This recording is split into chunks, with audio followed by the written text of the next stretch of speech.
Do it live. As Bill O'Reilly would say, welcome in to the Rant. I'm Pugs Moran, live from the Kelly Moore Memorial Studios in the beautiful E-Gallery in Dallas's fabulous design district. Talk radio for normal people is what we like to call it. Been doing it every day, Monday through Friday, round about noonish. We've been a little bit later this week, and more recently, if I'm being honest. We've been sort of flexible.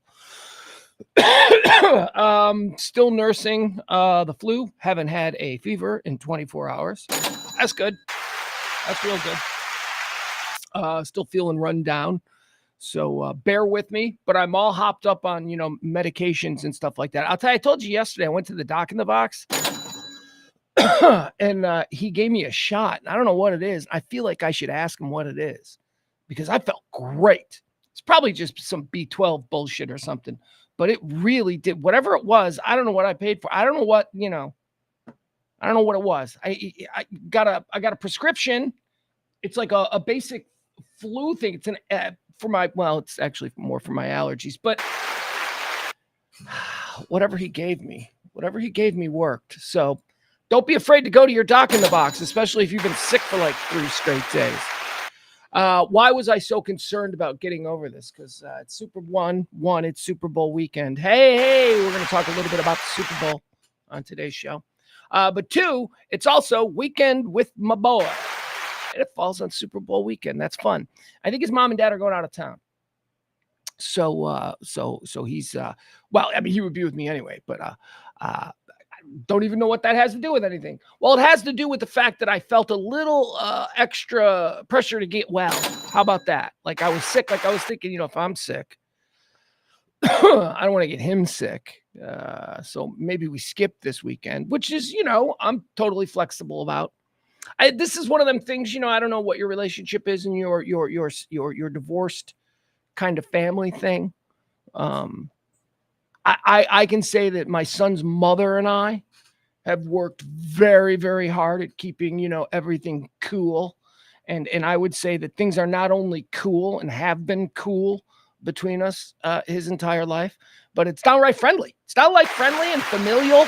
And, we all sit together at football games and award ceremonies and stuff like that. It's very nice. So when I say I felt a little pressure to make sure that I could get him this weekend, that's just stupid stuff that I create on my own. There's no pressure from them. They're, we're all very cool with it. So if he needed to skip a weekend, he could skip a weekend. That's fine. I was sick. Then I find out that he was sick. Then I talked to him yesterday. I didn't talk to him on Wednesday or Tuesday, which is rare because typically my kid and I talk every day. And we did text. We were texting back and forth, but that's not like a conversation. So when I finally called him yesterday afternoon when I was feeling better after the show and by the way, I'm sorry I trauma dumped on you. I economic trauma dumped on you guys yesterday at the end of the show. And we'll talk about that in a minute. But, I was feeling a little bit weird because of the sick and all that. So I called him and I'm like, hey, man, look, just want you to know that this weekend I was sick. That's why you haven't heard from me. And he goes, oh, I've been sick too. And I'm like, what? What do you mean you've been sick? How did I not? He didn't go to school for 2 days this week. He was sick. Turns out I'm sick.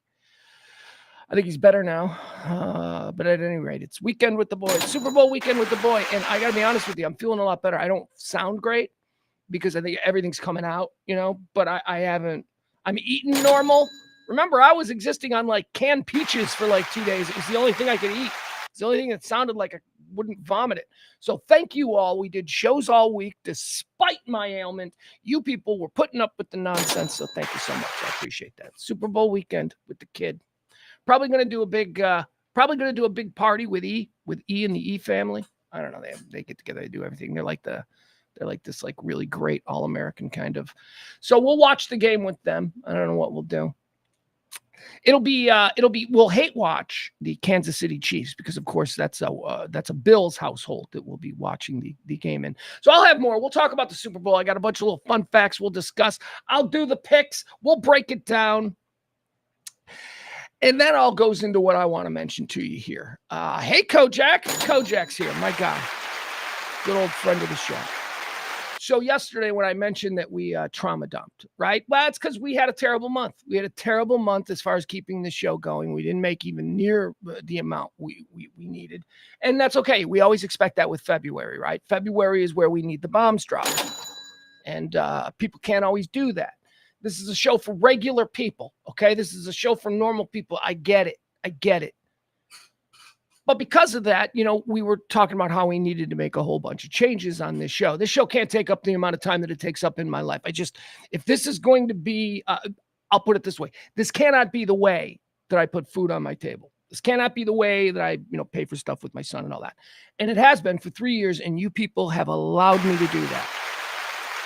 So yesterday at the end of the show, I kind of trauma dumped. I'm like, look, I can't go through this financial anxiety with the show every month. We got to figure out something better. And a bunch of you people tipped. Like that's what I see how it happened. Like I get how it happened, but I'm uncomfortable with the manipulation. And I'm uncomfortable with the way we didn't get there. We didn't get to where we needed to be. But enough of you people, after being told that the show was over, donated anyway. You people are so nice. That was incredible. And like I said, the show isn't over. We're going to keep doing shows. Like I'll do a show on Monday because I don't have any plans. But what we will be seeing here, until we can finance this show to some consistent level.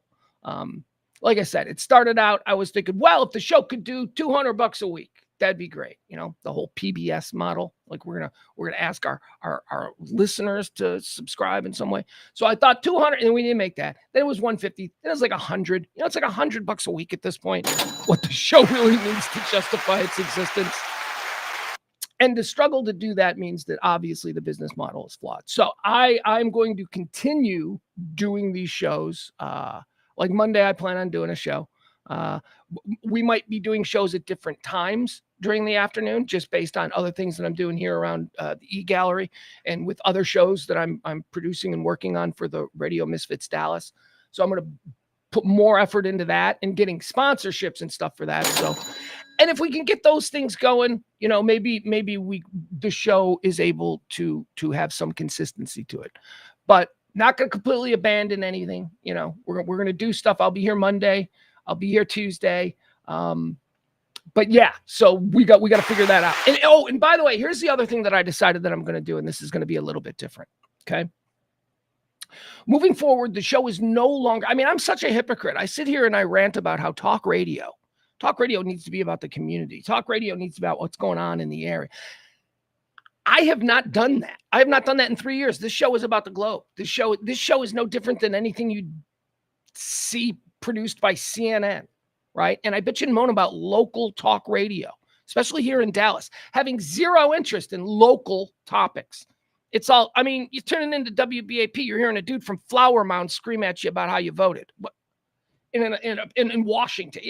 I want to know about what's going on around here. There are so many freaky and cool stories every single day coming out of Dallas, Fort Worth, that maybe that's how we grow the audience. We really do go local. We go seriously local. Also sports. I'm going to do more sports. I'm sorry, but gambling is coming here. We're going to do some gambling too. We're probably going to roll in some gambling into the offerings that we try to produce daily here. Guests. We're going to do guests. We're going to do a lot more guests. We're going to figure out how to do that. That's obstacle one. But anyway, I was really moved by you people. You people who, you heard like, hey guys, we're struggling here for the end of the month. Can't pay our bills. You heard that. I said, we're going to end the show. And that was because I was believing that we'd exhausted everything. And then some of you people stood up. And I do want to talk about two people in particular because they're important. They're important to the reason that I do this every day. Consistency breeds success. That's right. So that was the idea. If you're just consistently creating, growth will come. You will have success. I want to talk about this guy, David, who tipped twice this series. David's never tipped before. David's one of these listeners that's maybe not a chat room person. Or maybe they are. Maybe they're in the chat room under a different name. I don't know. But I'd never seen a tip from them. I got two this week from a new guy. So that's incredible. And then today we had someone named Jeannie.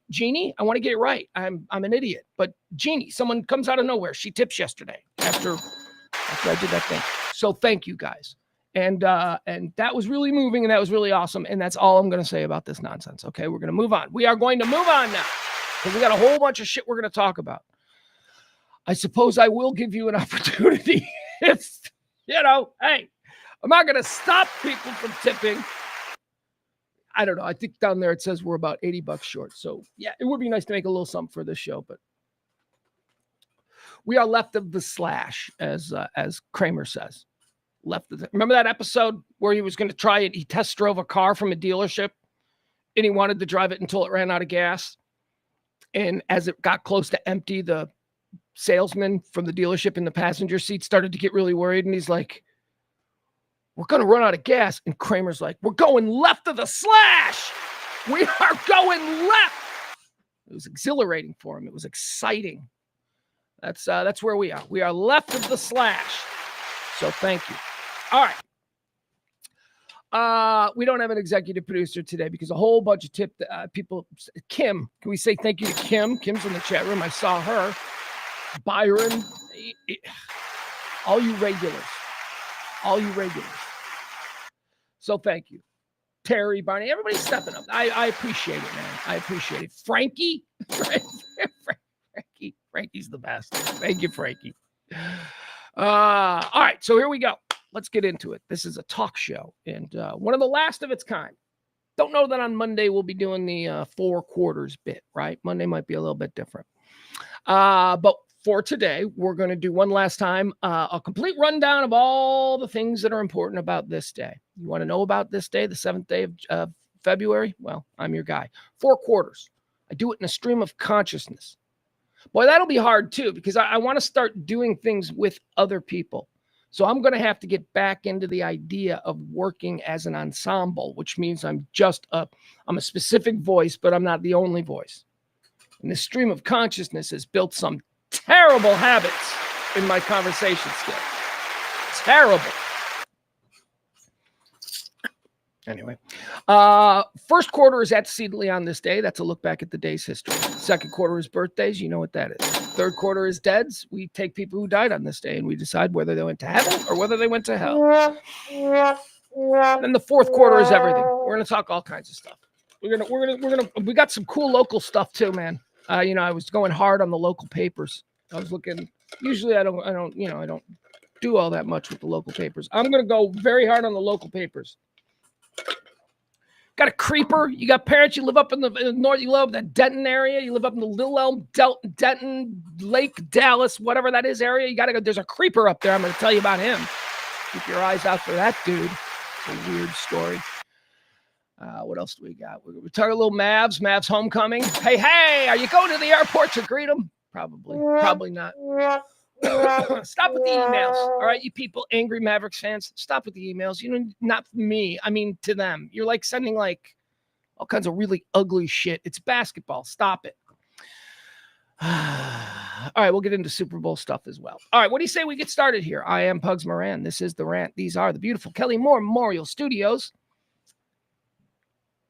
Today's the 7th day of February, the year of our Lord, 2025. Did you know it's the 38th day of the year? That means 327 days remain until the end of the year. So get those New Year's Eve plans started. So one of the ideas that we thought that we would have, you might be interested in this. Maybe it's something. I don't know. We are a gallery here. We are, for the most part, a functioning workshop for artists and people to... What's going on? Is the stream shitty today or is it just me? Because the stream on my computer has just gone away. Hold on. Okay, let's try this again. Sorry.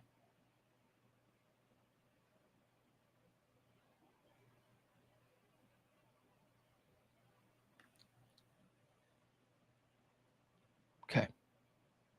All right, are we okay? I'm not sure. We just had like a little computer thing. So are we okay? You let me know. I know we got to wait for the delay to kick in. It's fine here. It's all good here. All right. Thank you, boys. Appreciate it. All right. There we go. Perfect. Sound, video, everything's good. All right. I had a little problem on my side. So one of the things that we're thinking we're going to do, we're going to start throwing some painting parties. So I'll be telling you more about that. That's a way for you guys to support this kind of show.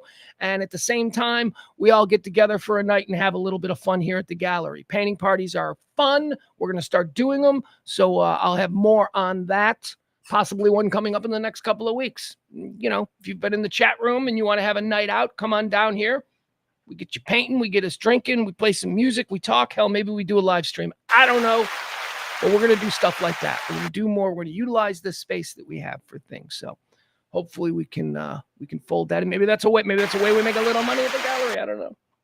Maybe somebody walks in, they see some $5,000 piece of artwork and goes, I must have. No, that's not going to happen. That's not going to happen. But we're churning out ideas, so developing ... All right, let's get started. Antecedently on this day is the first quarter. This is a look back at all the events that have happened on this day and what I think of them, because let's not kid ourselves, this is all about me.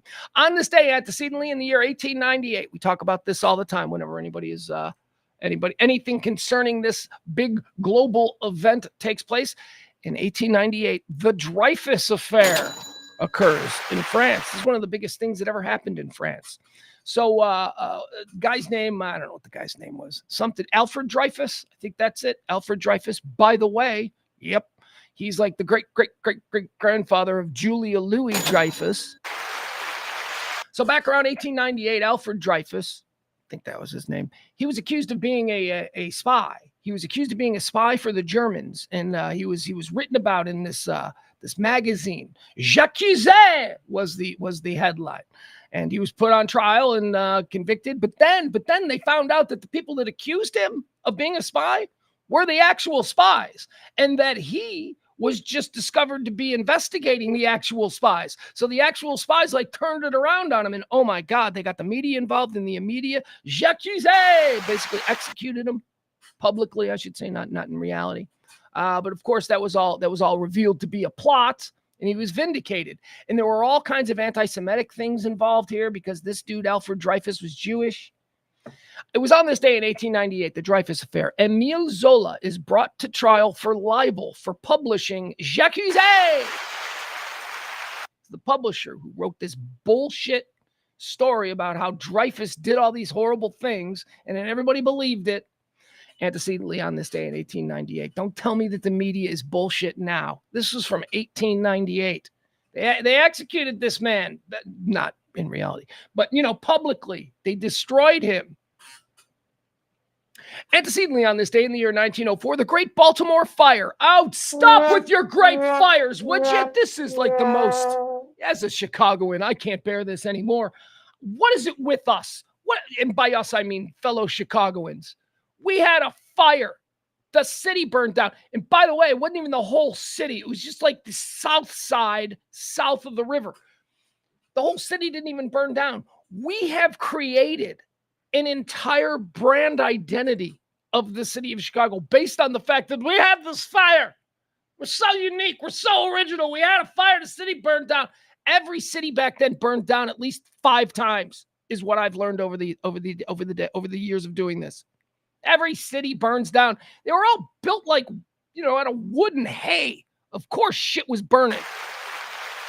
Chicago, stop it with your stupid fire, okay? Everybody had fires on this day in 1904. The Great Baltimore Fire destroyed over 1,500 buildings in 30 hours. Baltimore had a great fire. There's also another great fire on this day. I didn't want to mention it. The great, somewhere in the Philippines. Some city in the Philippines burned down on this day. And I'm like, every city has a fire. No, but we've got a pro soccer team called the Chicago Fire. Backdraft was filmed here. Mrs. O'Leary's cow. There's like half a dozen TV shows on network television about how Chicago responds to fires. Why us? Why? We're not special. It's not a special thing to have your city burned down. I have learned. Antecedently on this day, 1904, the Great Baltimore Fire. Antecedently on this day in 1962, the United States bans all Cuban imports and exports. Do you know what happened on the day before this? And this is not legend. This is actual truth. The day before today, Today's the day we banned all Cuban imports. The day before today, Kennedy bought like a shit ton of Cuban cigars. Kennedy bought a shit ton of Cuban cigars, and then the next day made it illegal for anybody to buy Cuban cigars in this country. That was on this day, 1962. On probably also what? Bananas and donkeys. I mean, what else do we get from the Cubans? Cigars? I don't know. Antecedently on this day in the year 1964, the Beatles land in the United States for the first time at the newly renamed John F. Kennedy International Airport. The Beatles. They get off the plane. They're wearing like their little cute little winter coats and their little hats, and they're like, it's windy.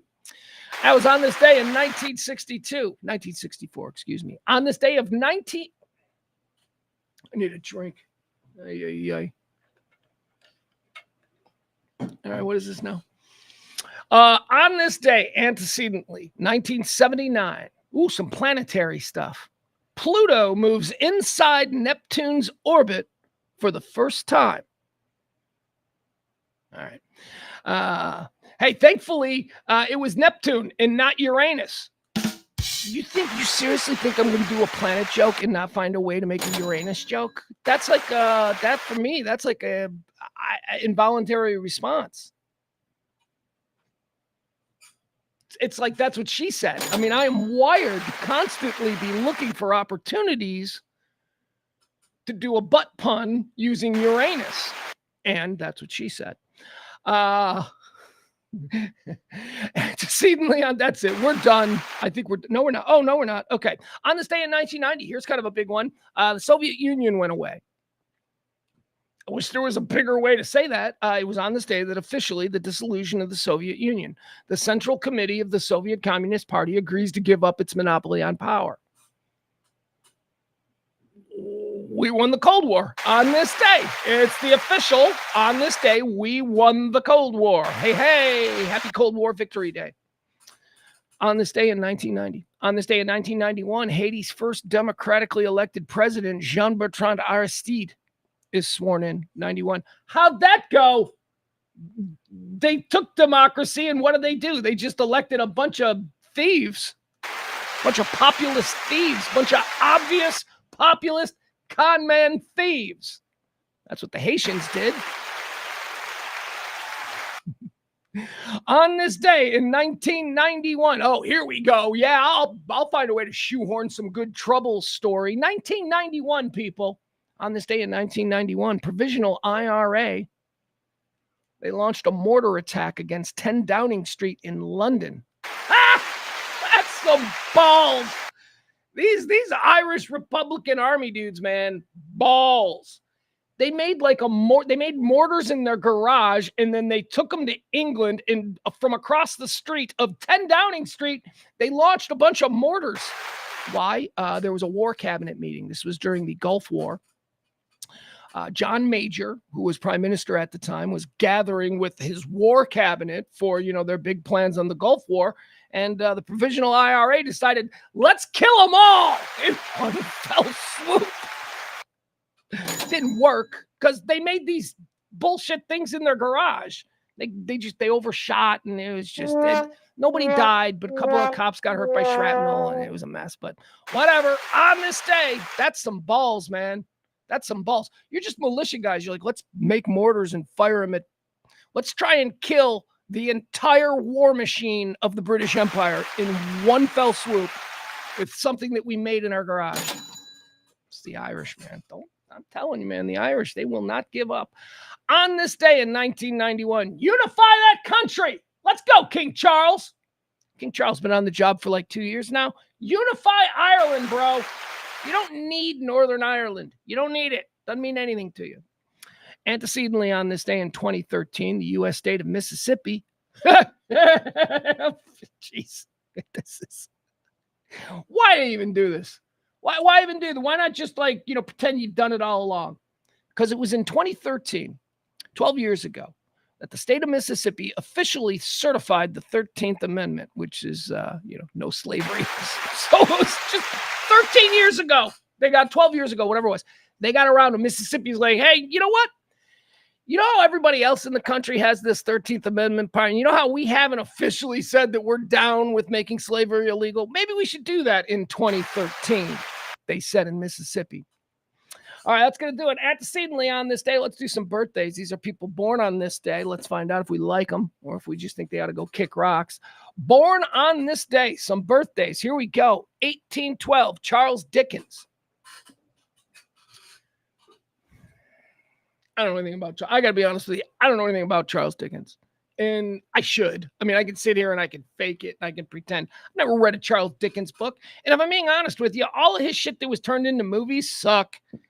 The original, like, what A Christmas Tale, Christmas Carol, that sucks. Especially if you've seen, like, Bill Murray's Scrooge. How are you going to go back and watch some Charles Dickens book?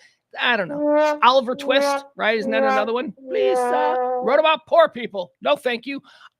When I read, I like to be, aspirational. I like to read about things that I've not poor people.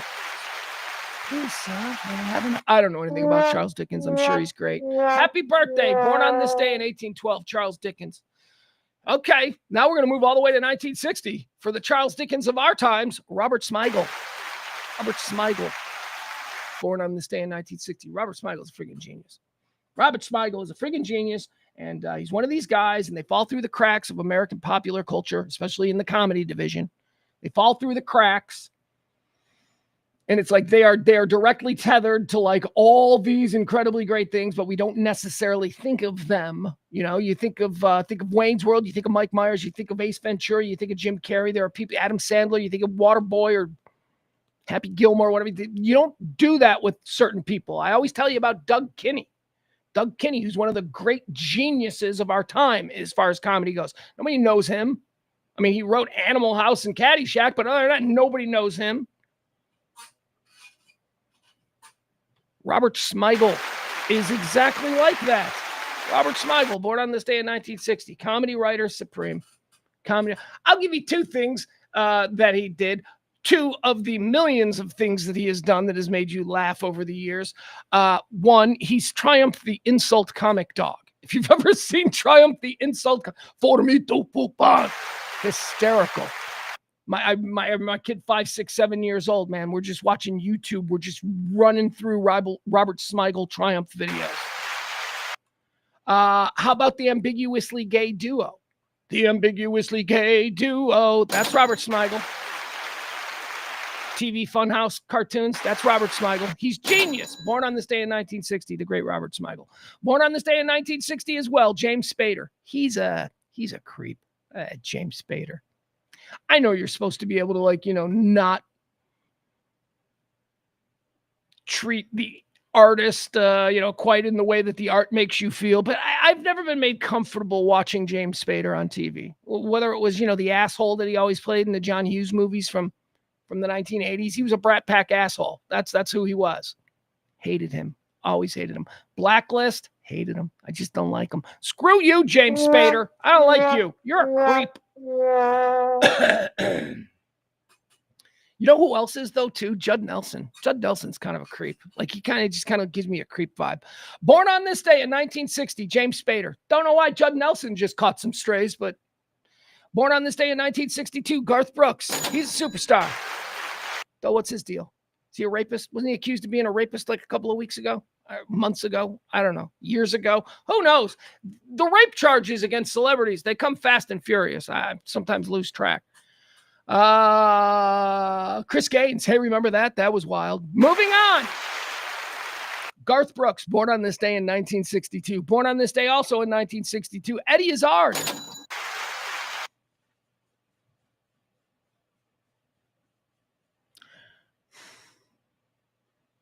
I like Eddie Izzard. I do. I like Eddie Izzard. I like him as an actor. I love him as an actor. I told you the other day about the show that he starred in for FX called The Riches. You can find it on Hulu. It's called The Riches. I think it was only on for one season or so. Nobody watched it. It was an excellent show. Story of a couple of grifter gypsies. They're married. It's Eddie Izzard, our birthday boy, and Minnie Driver, one of my favorite people. Anyway, it's great. I like Eddie Izzard. Eddie Izzard, I first came to know of as a stand-up comic in the 1980s. He was a trans stand-up comic in the 1980s. Yeah, 1980s. That was how wild it was. And we were like, hey, that guy's, he's just doing a bit, right? Because he's funny. He's a comedian. Turns out, no. Eddie Izzard is legit. But I'm telling you, first of all, I think his career suffered because a lot of people were like, no, he's a weird person and therefore shouldn't have a career. And then the rest of us were like, hey, this guy's kind of funny. He's wild, man. I mean, he does show and address. We never really thought.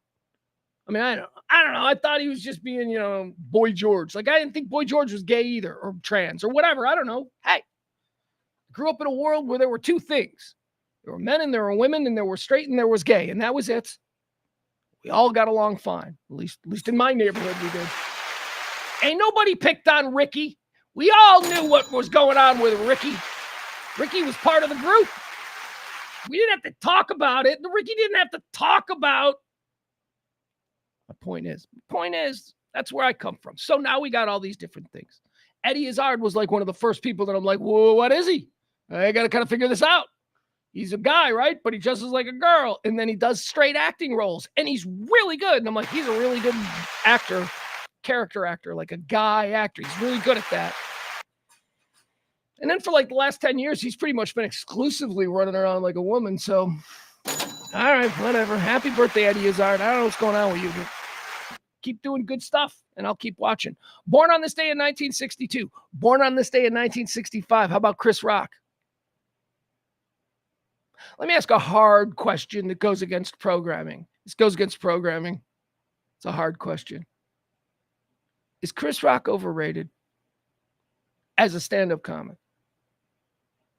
Because I got to be honest with you. His last couple of stand-up comic specials, they haven't wowed me. They've just been like, oh, he's a very polished veteran stand-up comic who's been doing this for a while. There were no insights that wow me. Chappelle can still wow me. Chris Rock wowed me. Bring the Pain. Holy crap. Remember that? 1997? Chris Rock, Bring the Pain? It's like the greatest stand-up special that we had seen in years. That's the Chris Rock that I think everybody talks about when they talk about his place in the pantheon of stand-up comedians. I don't think he's there, man. I'm sorry. I don't think I will give you Bring the Pain is a top 5 comedy special of all time. Undeniable that we could have a conversation and Chris Rock's name can be brought up because of that special. But I think that's where it ends. I think if this was like a Hall of Fame vote, he'd be on the ballot, but I don't know. Anyway, Chris Rock, he's got a birthday, born on this day, 1965. Happy day to him. Born on this day in 1974. Man, you know what? I'm so glad that we don't have to do this DEI nonsense anymore, right? Isn't that what we're being told? We don't have to do DEI nonsense. Happy birthday, Steve Nash. Steve Nash is like the most DEI NBA player in history. This dude won 2 MVPs in a row. Steve Nash, I mean, he's a good little player, but come on. Boy, I'll be glad when we can, not feel guilty about giving that award to a black guy every year again. By the way, what's going on with Jokic? Oh, boy. Yeah, right. Nah, Steve Nash. Come on, let's talk DEI. Steve Nash. What? He didn't deserve to win the MVP 2 years in a row. The NBA was just like, this league is too black. We need to let some white guys win. And that's what happened with Steve Nash. Great ball player. Case can be made and an argument can be made, but twice, two in a row. No. Never going to fall for that. So if you're against DEI, you've got to be against Steve Nash and his 2 MVPs. Born on this day in 1974. Born on this day in 1978. All right, let's talk about this guy. Born on this day in 1978, Ashton Kutcher. I need a drink. This is conversation here we're gonna have here about him. I like Ashton Kutcher a lot. I mean, that can change once we find out all the details about the Diddy parties and stuff, because I understand that Ashton may or may not have been involved, but for the most part, I like him. I like him and his wife. What's her name? I don't know. She's from that 70s. Well, he's from that 70s show, but he's done other things. Okay, he's a Bear fan. He's a diehard Bear fan, and that's kind of the only reason I like him. I didn't even watch that 70s show, so I don't know what I'm talking about when I talk about his acting chops. And I didn't think he was all that good as Steve Jobs. As a matter of fact, I thought he was terrible. There were 2 movies made about Steve Jobs, came out around the same time. Michael Fassbender played Steve Jobs in one of them, and Ashton Kutcher played him in the other. My God, see the Fassbender one, okay? That's the better one.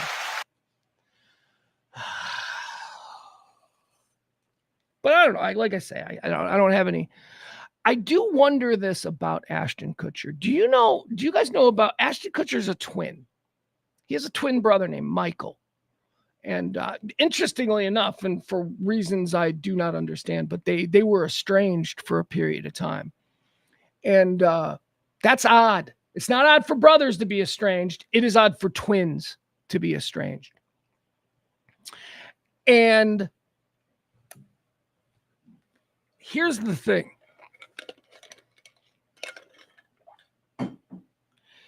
Ashton got everything. I mean, these are twins.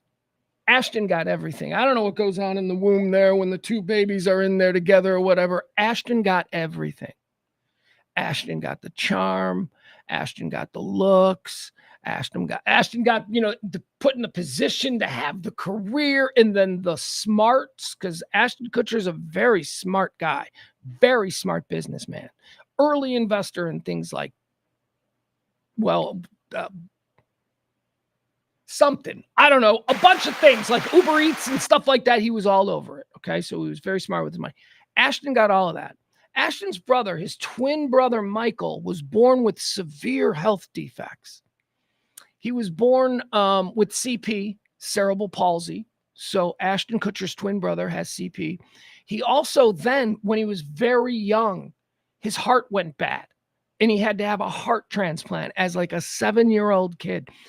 And I wonder about that because I know I know some twins. I understand how twins are. I know 2 twins, a brother and a sister, and they're almost telepathic with each other. It's creepy.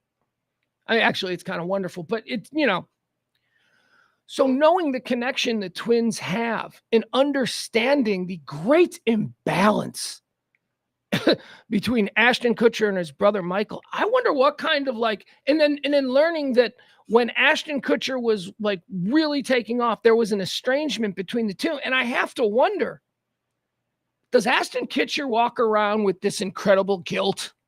Because I would. My God, I get everything. I get all of this, and my twin brother back in Iowa needs help getting up the stairs. Here, I'll show you a picture of him. Here's the other thing, too. His brother, Michael, he's a handsome guy.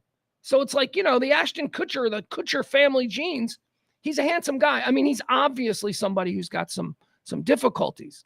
But I wonder if this is the reason for the estrangement. By the way, they're friends again. That should be noted. Here we go. That's Michael on the left, and that's Ashton on the right. They are twins. Michael on the left has cerebral palsy and congenital heart disease and a new heart and all that stuff. Anyway, I wonder what that's like. I mean, I don't have any brothers or sisters, but again, knowing how close twins are, I think it's strange that they're estranged. I wonder if he just couldn't live with the idea. So he had to just completely break off all connection. Anyway, there you have it. Happy birthday, Ashton Kutcher. You'll be happy to know that he and his brother. Oh, look at these. Hold on. Wait. What's this one? Is this them as like kids? Look at that. Them as teenagers. Look at that. That's strange. Anyway, happy birthday, Ashton Kutcher, and happy birthday, the overlooked Kutcher, the twin. Happy birthday, Michael. I'm glad you guys patched it up. I know you don't know me from Adam, but I can tell you, I imagine that there's a lot of garbage between you two, natural, emotional stuff about why, if we were split from the same egg and everything was supposed to have been divvied up equally, why are you Ashton Kutcher and I have cerebral palsy and another guy's heart in my chest since I'm 7? I imagine that's going to cause tension in any relationship over time. Anyway, let's move on. Happy birthday to Ashton Kutcher, born on this day in 1978. All right, born on this day in 1990. Here's somebody who is a superstar. Here's some, you don't want to Google what this person makes. Born on this day in 1990. How old would that make him? 25, 35. He's 35 years old today. Okay. All right. Dude by the name of Jacksepticeye. Jacksepticeye. Septic Eye. Jacksepticeye. He's a gamer. He's a gamer on YouTube. He's one of these gamers that's been doing it for 10 years, and he's got 50 billion subscribers, and he makes 100 billion a year. It's absurd. He's got an exclusive deal with Disney as an influencer. They made a movie. Oh, God, I don't know. Here's the deal. How am I a middle-aged man? How do I know who this kid is? And he's not a kid anymore. He's 35 now. But how do I know who this guy is? Because my son loves him. My son, from the time my kid was like 4 or 5 years old, he was getting into these videos, and you got to police that shit, man. There are a lot of asshole kids out there doing videos that you think look like they're family friendly or something that'll for you, and they're not. I walk by my kids listening to people like, I'm just saying, it sounds like outtakes at a hip hop recording studio. And I'm like, son, you're 5. You can't listen to this. So one of the ones that he discovered that I approved of is this guy, Jacksepticeye. Jacksepticeye, on this day in 1990, he's a wonderful human being. He really is. First of all, he's from Ireland, so he's got this Irish brogue. He sounds like a little leprechaun, and my kid liked that. And he's just a nice human being. And I know this because I've listened to hours and hours and hours of his stuff on in the background because my son still loves Jacksepticeye. And I'm like, holy crap. We can worry as parents about some of these influencers, and we should. Like I told you, hip-hop recording studios, what some of these guys talk like. But then there really are other ones out there who are good people, and if you can find them, Jacksepticeye is one of them. Just kind, not mean. Like, you tell him the way he talks and the way he plays the game.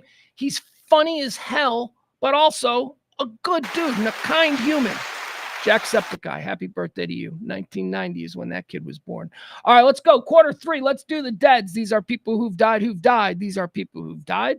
People who passed away on this day. We're going to open up the books. We're going to decide where do they go, heaven or hell.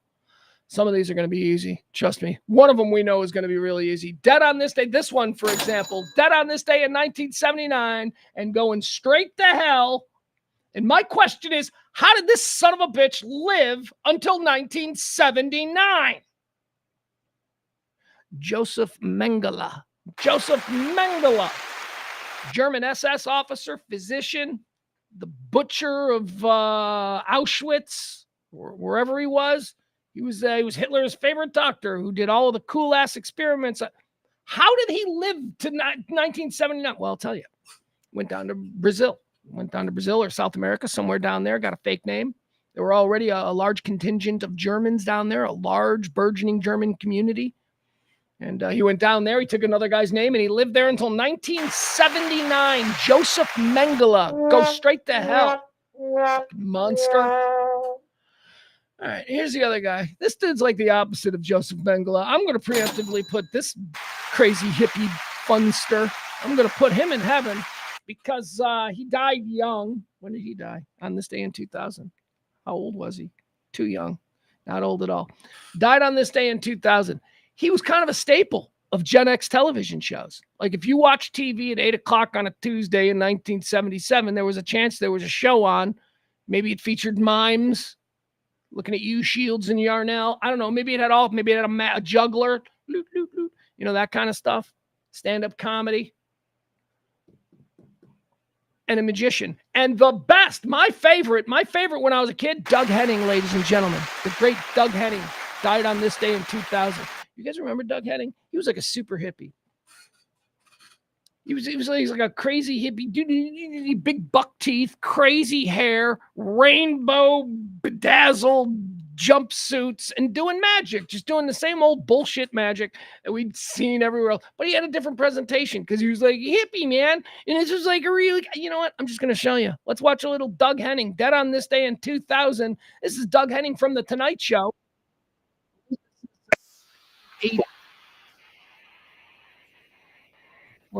15. Will you welcome Mr. Doug Henning? Will you welcome Mr. Doug Henning?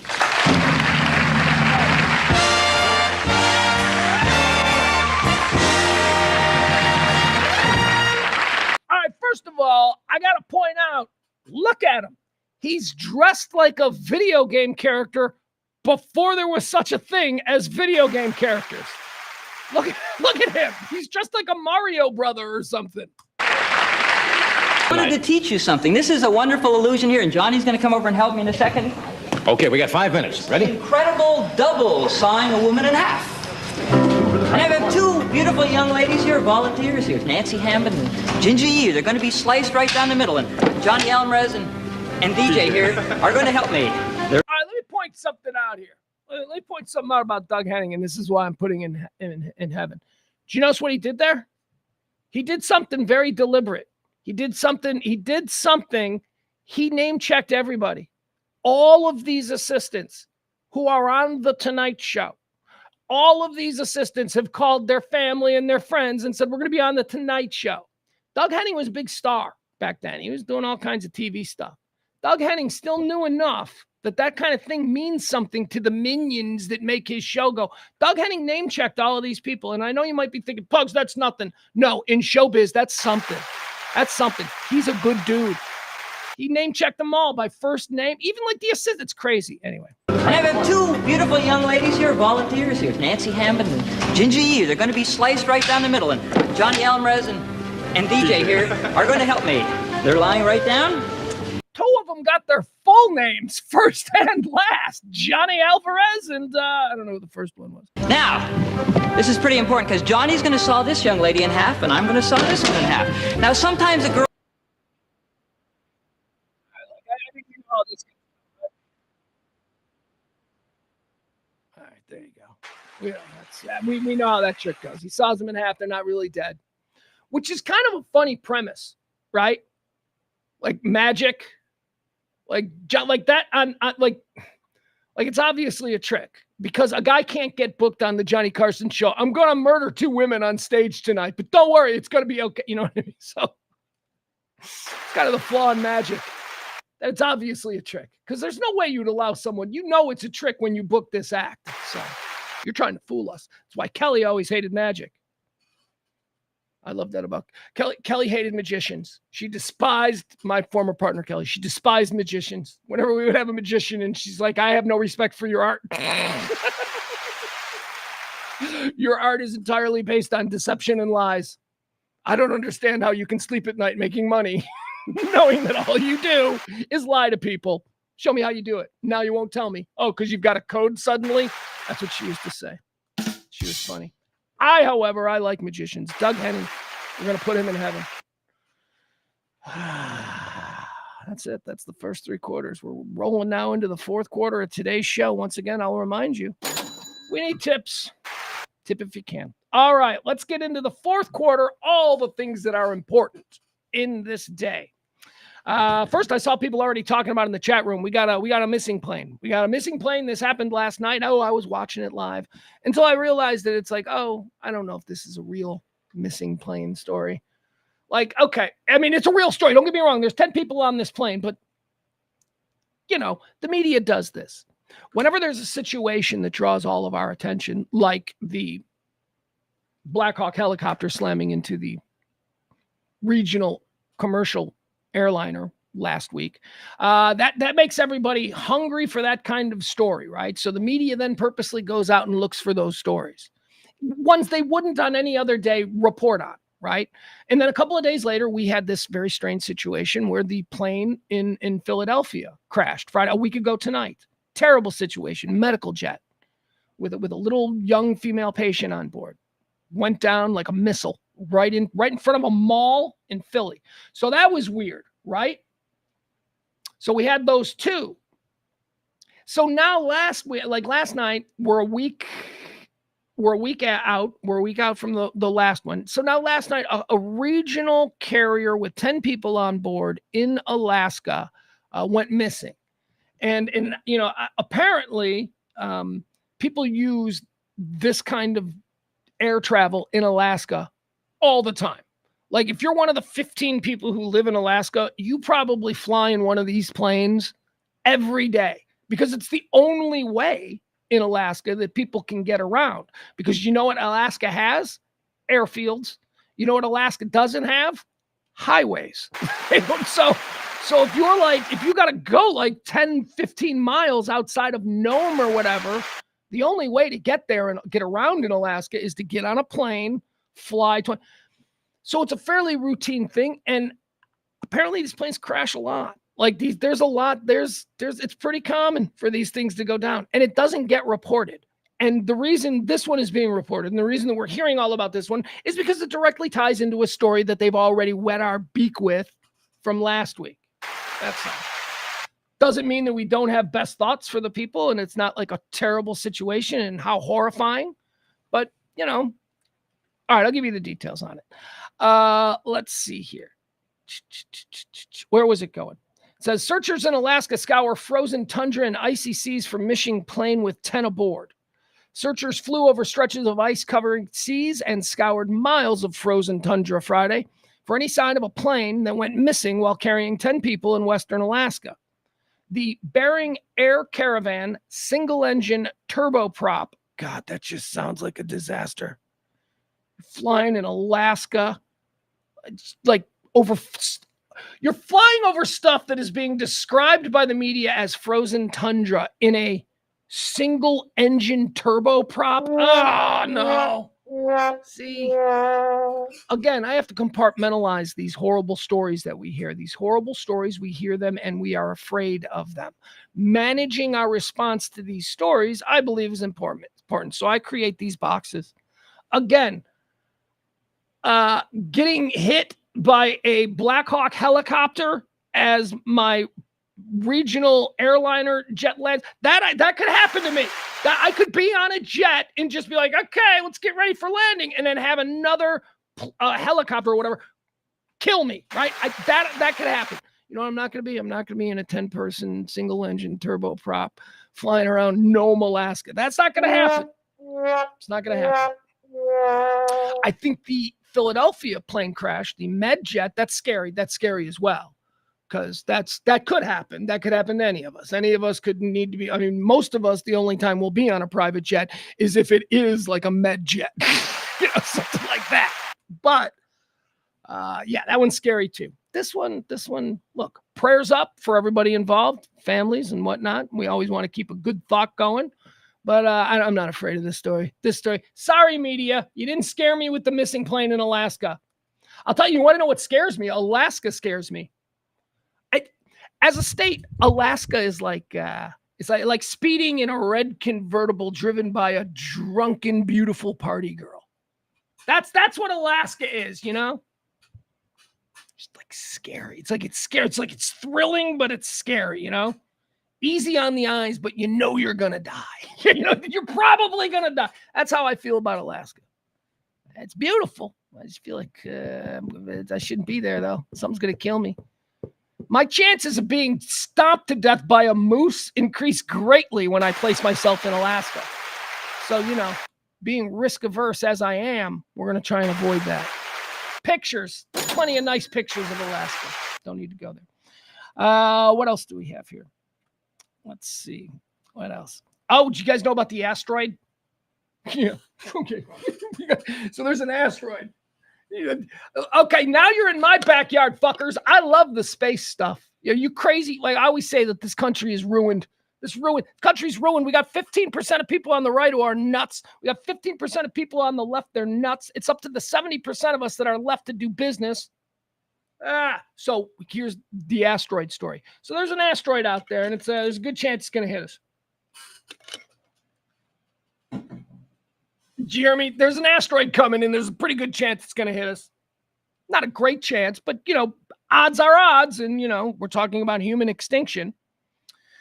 So there's like the crazy people on the right, they're saying that this is a story concocted by NASA because NASA needs more funding. And they're afraid that now with Elon Musk's influence that NASA isn't going to get any funding. So NASA has invented this story about this asteroid that's coming. So that's what you're probably reading on Twitter about the asteroid story.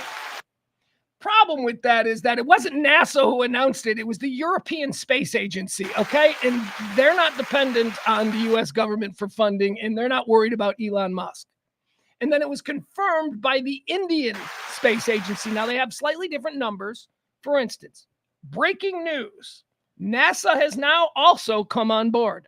NASA officials are now also reporting a 2.3% chance of an asteroid striking Earth in 2032. Now, that number is up from 1.9% yesterday. So they thought it was 1.9. But once it crosses 2%, they're like, all right, we got to let people know. This equates to a 1 in 43 chance of impact with a 97.7% likelihood that the asteroid's going to miss us. Okay, I like that. But again, are those odds good enough when we're talking about human extinction? Anyway, your takeaway from this is that it isn't some, well, unless all the world's space agencies are in cahoots. Wouldn't that be convenient for you and your crazy crackpot theories? They're not in cahoots. They're competing. They work together when they need to, but they're also competing. So when the Indian Space Agency, when the European Space Agency, the Agency de France, and now NASA are all saying, yeah, we see it. We got it now. Here it comes. A 1 in 43 chance.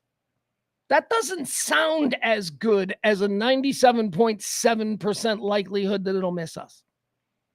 98% chance it's going to miss us. But 1 in 43? I don't like 1 in 43. That sounds way worse. Anyway, there we go. I don't want to do that story. Hey, here's a story I told you about at the start of the show. Let's go up to Denton. Should we visit our friends up in? I love Denton. I love that area. That's a great area. I bought a house in Little Elm because I saw the potential of that area. That area is booming. But Denton's got an issue going on right now. So here, let me read this to you. I need a drink first. Sorry, like I said, folks, I'm still feeling a little bit under the weather. Even though I'm not feeling the fever. Fever hasn't been there, so that's good. All right, you don't need to know. All right, let's take a look here. So in Denton, there is a dude driving an unmarked school bus attempting to pick up students waiting for their school buses. Okay, you understand what's happening here? So Denton mother files police report, says daughter witnessed driver of unmarked school bus wave at students to get in. Well, here, let's watch the story. Look at this. Okay, I didn't realize that. We've got a full story. This comes to us from local NBC5. Let's talk about this creeper situation happening up there. All right. Boop, boop, boop, boop, boop. Here we go. All right. Where's my volume? Police report after her daughter says an unknown man in an unmarked school bus waved students to get in. The woman also shared her story with NBC5's Sophia Beausoleil. The concerned parent in Denton says the unmarked school bus stopped right here near the entrance of the neighborhood and motioned to kids to get on the bus. Tuesday morning at the intersection of Long Road and Ridgepoint Drive, a mother says her high school daughter witnessed the driver of an unmarked bus stop on the main road near her bus stop. So he was just waiting for them to get on the bus like that. This mom, who asked to conceal her identity for safety reasons, says her daughter didn't recognize the driver. The bus was not labeled and had a wrinkled paper on the front window with the numbers 009. One of the girls that waits at the bus stop with her did almost walk to the bus, but then my daughter said, that's not our bus, don't go to it. So then she came back. The mother says, according to her daughter, the male driver took off after no one got on. I am most concerned with students that maybe are not paying attention, or they're in their phone or talking with their friends, see a bus come, assume it's theirs, and just quickly get on without realizing it. Let me just say this about this mom. I would totally share this concern, because I know that my 15-year-old son, if he took the same bus every day, he would never pay attention to the bus that he's getting on. He would be buried in his phone. He'd be sitting there at the stop in his phone. He'd see something yellow pull up. He'd glance where the opening was, and he would just walk, probably trip on a stair because he's not paying attention. So yeah, this mother's right. I could totally see a kid just going, you know what, I'm going to get on this bus. It's where I usually get on the bus, and it's painted the same May color. not be the right bus. The concerned parent says no one recorded video of the bus. She has asked people on social. How is that a thing? How is there no video of this in 2020? There's no Ring doorbells. There's no, seriously, don't you think there's no cameras? Cross streets don't have traffic cams up there in Denton. You can't look for this. I don't know. It doesn't seem like the story should end with there's no cameras. I mean, I'm likely to say, if you're telling me there's no video and we go a couple of days with this and no video surfaces, I'm like, I don't think this is a real story. Because or at least the cops aren't all that concerned about it. Although, look at that. Look at me having trust in the judgment of the Denton Police Department. Well, if they don't think it's important, time and time again, we've learned that that's not always the best.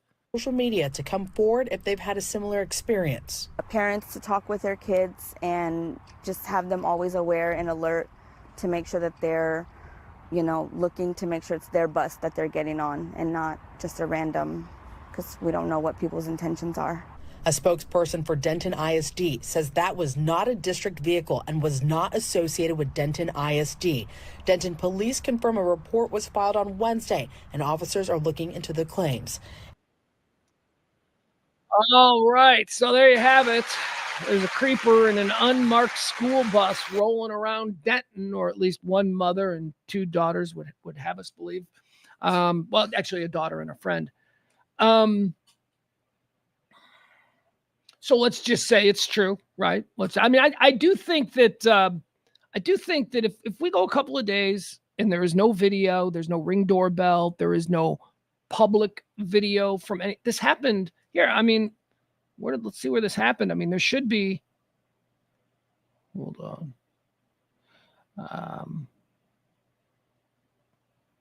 All right, so this is, I guess, where it is. There should be an intersection with a traffic cam, right? That's what we would think. Okay. All right, so here it is in Denton. Let's pull out just to give people an idea of where it is as compared to the rest of the Metroplex. All right, so there's Denton, right? All right, so I'm like down here right now. We're down here. So this is up in the northern suburbs, up in Denton, Lake Lewisville, where I spend a great deal of my summertime.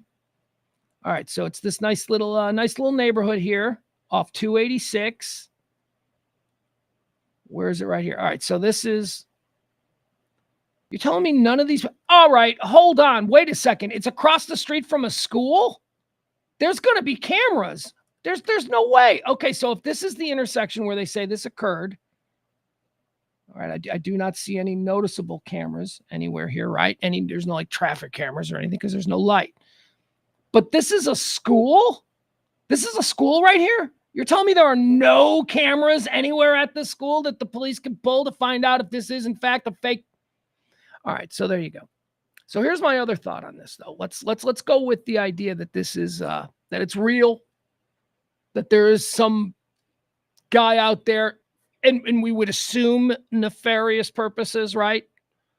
Here's my next question about this area. And I don't know about this area. They didn't show the mother. I think we saw the mother's arms, so I have a little information. Is this a heavily Hispanic area? And here's why I say it, because we live in some very weird times with some very weird people.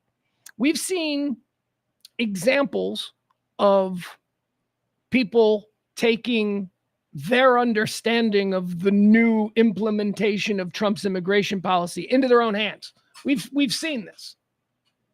I mean, so one of my thoughts are, and again, solely because of the time that we're living in, my first thought is this one of these crazy on the right 15% gone forever who thinks that it's his job to collect illegal school kids? Is that like, because sick, weird, right? But tell me that's completely out of the bounds of what we could have come to expect from 2025. Come on, man. People are crazy. People have very, very unstable mental health right now. A lot of us do. A lot of people, we're all freaked out. I have very unstable mental, but I mean, I go to therapy, or at least I used to. I understand what my issues are, but there's a lot of people out there who don't have that. They just go through life being the asshole or being the guy with the weird fucking thought, and he's just going to act on it. Those people are sick. They've just never been diagnosed. I believe that a whole bunch of us, I believe that it's natural in humanity to have these things that are now diagnosed as mental deficiencies. If you believe like I do that our brains in the next 1,000 years, oh my God, we're in for a roller coaster. We're going to tap into what our brains can do. So as of right now, when we're supposed to be using, we only use like 1/50th of our brain power. We always hear that stuff. So whatever it is that we're using now, yeah, I bet we do have some deficiencies because we haven't tapped into all the other shit. It's going to make us see things differently. So yeah, if you're asking me if there's some fucking crazy guy up there in Denton, he's got no wife, got no kids, he's like 50, he lives in an apartment, bitter about everything, radicalized by social media or whoever. Yeah, I believe that guy would be like, well, I'm going to buy a school bus. Now, do I think that's probably the thing? No, could just be a pedo. could just be normal creeper pedo up there rolling around.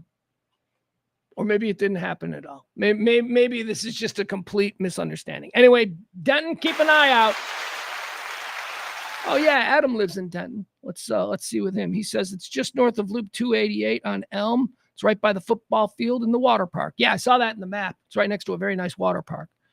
Adam says Denton is weird. A lot of non-whites all over the place. Few places I can think of other than maybe Southridge, and the circles are white. He says, my neighborhood, I'd say, is 50-50 white and non-white. Trailer parks by us are definitely very Hispanic. Yeah, I don't know. We live in weird times, man, but keep your heads up out there. Look for, here's what you're looking for. You are looking for a school bus that is not full size. Did they say this? It's not a full size school bus. It's like one of those, special buses. It's got no markings on it. It is yellow with no markings, and it's got a piece of paper in the front window that says 99. Okay, like sometimes school buses will put their route number. So this bus has a route number that says 99. All right, let's move on. That's happening up there in Denton. Let's see, what else do we got? Here's another local story we can get into. Mavericks are coming home. Let's go to the airport, everybody. Mavericks, big win, right? Big win over Boston. That's cool. Yeah, couldn't get it done last, but this time they beat Boston without Luka. So the Dallas Mavericks are coming home. The Dallas Mavericks are heading home for the first time since trading away franchise player Luka Doncic, and coach Jason Kidd has a pretty good idea of what kind of reception to expect. Kidd says, our sympathies go to the fans, he said, after a 127-120 victory over Boston in a rematch of the 5-game NBA Finals series that the Celtics won last June. Kidd goes on to say, I understand that the fans are going to be upset, but at the same time, as a coach, the guys that I have, we have to put them in a position to be successful against Houston. And that's all I'm focused on. A 5-time All-NBA 5-teamer who is only 25 years old, Doncic was traded Sunday for Lakers big man Anthony Davis in a deal that caught everyone in the league by surprise. Dallas fans were especially upset about it, and most everybody agreed that the Mavericks general manager, Nico Harrison, gave up too much and got back too little. Well, yeah, I mean, that's crazy. That, I don't want to talk about it. You don't want to hear my take on this. This story's now 4 days old, and we live in North Texas, so everybody has given their take on it. I am enjoying some of the conspiracy theories, though. Like a lot of them involve the Mavericks moving to Vegas, which I think Vegas is certainly in line to have an NBA team. I don't know that the NBA would be all that excited about moving a team from the 4th largest media market and soon to be 3rd, and then soon after that to be 2nd. Dallas, the media market for Dallas, because of what we just talked about, because of McKinney, because of all of that stuff. It's the fastest growing metropolitan area in the United States and has been for 10 years. And if this keeps up, and they think it will because of all the building, by 2050, we're going to be number 1. Could you imagine that? The North Texas, Dallas-Fort Worth Metroplex could be the number 1, larger than New York City, larger than Los Angeles, larger than Chicago. So the NBA ain't going to let that happen. The NBA is not going to let that market go bare. Do you know how much money is in a media market of that size? So I don't know. So if this crazy lady wants to move the team to Vegas, maybe they let her move the team to Vegas. But I promise you an expansion franchise will be granted to this market immediately. Won't even miss a season. But I don't think she's trying to move the team to Vegas. I don't. I think this is all Nico Harrison. And I am kind of interested in the other conspiracy theory, the one that concerns Nike. If you guys followed this, oh my God, if this is true, so that's Nico Harrison, the general manager of the Mavericks. His background is not, it's not an X's and O's player, handler, personnel guy, or even scout or anything, coach, player, none of that stuff. He comes from the corporate world. He was a Nike guy. He's a big shooter at Nike basketball. He does, I guess, in this regard, he does have some player relations experience because he handled a lot of the player endorsements. He was made the general manager of the Dallas Mavericks. I don't think that I knew that until just now, but it seems like that's the kind of thing that had been mentioned. And, when he was hired, I'd be like, well, that doesn't sound like the best fit for the job. So anyway, the rumors are, of course, that Nico knows that he's not going to be a GM for very long, but he is a lifer at Nike. And maybe he's planning on going back to Nike. Probably. There's probably a nice golden parachute there. And in the meantime, why not make sure that Luka Doncic is playing with LeBron James and the Lakers and in Los Angeles and not in Dallas, the team that the glamour team, the Nike shine will be beautiful. So there's that. I think that's more likely than this all being a long play for the Adelsons to move the team to Vegas. Because again, I'm not concerned about that because there is no way the NBA allows this market to go bare. Speaking of Gobert, the trade for Rudy Gobert, you know exactly what I'm talking about. This is the thing that will always have me wondering what Nico Harrison was doing. He said that he went specifically for the player that he wanted. If he was going to trade, this is what he told himself, if he was going to trade Luka Doncic, he was going to trade him for Anthony Davis and Anthony Davis alone. So he decided to investigate if that was possible. That's some fucking dumb GM shit right there. That is a bad GM. If that is truly his strategy for trading Luka Doncic, he's stupid. He doesn't even know what the market was going to offer. He was wanting just Anthony Davis based on his own understanding, which we now understand was completely misguided because there could have been a battle royale by 20 other teams. Rudy Gobert getting 4 first-round picks or whatever that nonsense is. And what did they get in return? See, it's madness. So a guy like me thinks he can't be that bad at his job. People who are that bad at their job have a plan, especially when the job that they're so bad at isn't an easy job to get in the first place. It is not easy to become a general manager in the NBA. So I know he's not a fool. He must have impressed somebody somewhere. So how can he be this bad at his job? And I'm like, I don't think he is. I just don't think he ever stopped working for Nike. There you go. That's it. And that's the last I'm going to say on the Luka Doncic thing. It's a Nike play. He's going to go back to some big corner office in Oregon. He's going to make like 10 times what he's making now. Probably get a chunk off of whatever new Lakers Nike branding comes. Anyway, the Mavericks are coming back, so good for them, right? Let's see here. What else do we have? Oh, here's a crazy story. Oh, this story in and of itself is the story is about trigger warnings, but it's a trigger warning for me. Just the headline. You know how I love my Shakespeare. I do. It's one of the truly pretentious things about me is that when I was in high school, somehow I got interested in Shakespeare, and I love him as a starting point for every story that has ever been written. At least every story that I have ever enjoyed in my life, you can, if you sit down with me, I'll walk you through it. You can find a direct line to a major plot point in Shakespeare.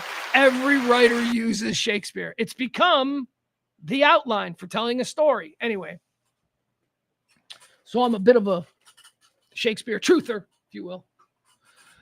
So there's now a university. There is a university that in their official like class syllabus and all this stuff about the books you need to read and the things they are now putting trigger warnings for Shakespeare stories. That's right. That's where we are. We are concerned that somebody in college, a college-age human being, a grown-up who can give birth and serve in war and vote in elections, a grown-up.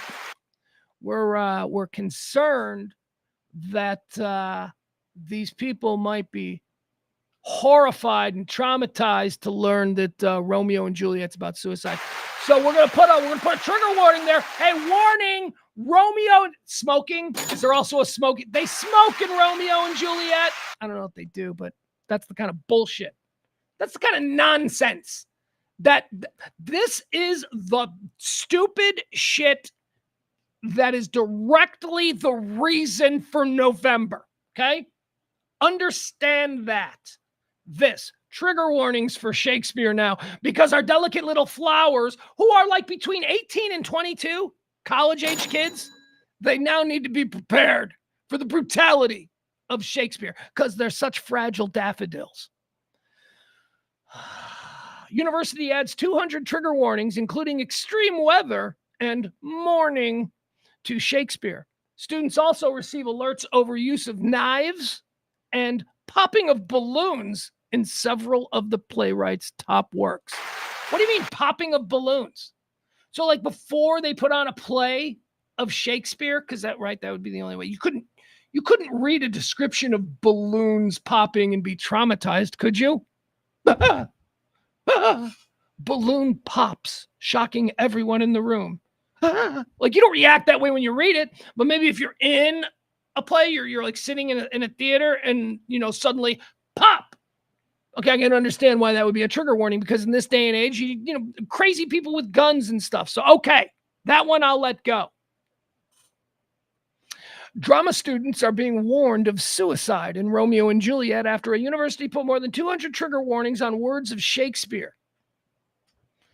Let's see here. It has issued warnings for blood and psychological trauma in Macbeth, as well as storms and extreme weather in The Tempest.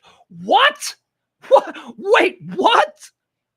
So you're reading about storms and that you've got to be warned. We are so concerned about young people, young minds. We're so concerned. We want to warn them that they're going to be reading a story in The Tempest that's about high winds. There's a lot of wind. You might be really scared reading about the wind in Tempest. Come on, man. Again, I don't want to go into any more of what this stuff is. It's obvious nonsense. And this is the bullshit that pisses so many otherwise reasonable people off. Are you kidding me? Yes, I want to be compassionate towards other, and I want to have their back, and I want to make sure that people are prepared for horrible things and all that. But this is nonsense. You've gone too far because you've turned this into an industry, and you need to crank out new rules and regs every fucking day to justify your paycheck. That is, one of the reasons why I'm not completely horrified about what Elon Musk is doing. I gotta be honest. I'm not, because of shit like that. Shit like this. Somebody was paid, probably by taxpayer dollars, although not in this case, because this is in England. Yeah, okay. All right, I buried that. I should have told you. This is in England and in Canada. There's a university in Canada too. So this isn't even America. But this is the ideology. This is the thought process. This is the normal, that this is normal. Well, what do you mean? It's totally normal to prepare students for the idea that Romeo and Juliet is about suicide. No, spoiler alert, bitch. Let them read the story. What the fuck? The whole point of the story is that they shouldn't have thrown it. Oh, I don't want to get into this. But now you're issuing trigger warnings that are basically ruining the story. Well, it's Romeo and Juliet. We didn't think we could ruin the story. Shouldn't they already know? Then they should already know. Why do you need a trigger warning? This is so crazy. Anyway, this is the shit. I want to point it out from time to time. Yeah, this is the shit. This is why, I have a lot of my lefty friends, they're like, I can't believe this happened. This is why this happened. Okay? The normalization of this kind of thought is why November happened. Okay? Fix it. You can fix it. We can fix it. We can all be more normal. We can be regular people. Okay? Not worry about how a 19-year-old sophomore at the University of Regina, Saskatchewan is going to react finding out that Romeo and Juliet's about suicide. All right. I need something nice. You know what I want to see? Check this out. So I heard something funny. Yesterday. We're going to do some football talk now. It's Super Bowl weekend, so I got a number of stories here that we're going to dangle in, but an addendum from yesterday's show. Told you about how Chicago Bear Nation was rocked by the loss of our queen, Virginia McCaskey, Virginia Hallis McCaskey, the daughter of the NFL founder, George Hallis, passed away at the age of 102. She'd been our owner since, I don't know, I feel like ever, I mean, I remember as a kid, George Hallis was our owner, and I remember seeing Hallis on the sideline and learning all about him and all that stuff. But then she took over, and then her idiot dimwit sons, she put in charge of the day-to-day operations. And boy, am I being generous when I call them idiot dimwits, because they're far worse than that. But we never had any real hate for her. In fact, I would say there was a great deal of love for her, a great deal of admiration, a great deal of, isn't she a lovely woman? So, I was listening to all day long. Chicago Sports Radio was, of course, talking about her and how does this change the coming year of Chicago Bears football. Many of us hope the team will be sold out from under these McCaskey silver spoon punks and given to a proper billionaire like Jeff Bezos. I need a guy to buy this team in the next couple of years whose entire thing is going to be about ego. Their entire thing is they just want to win Super Bowls. That's what I need.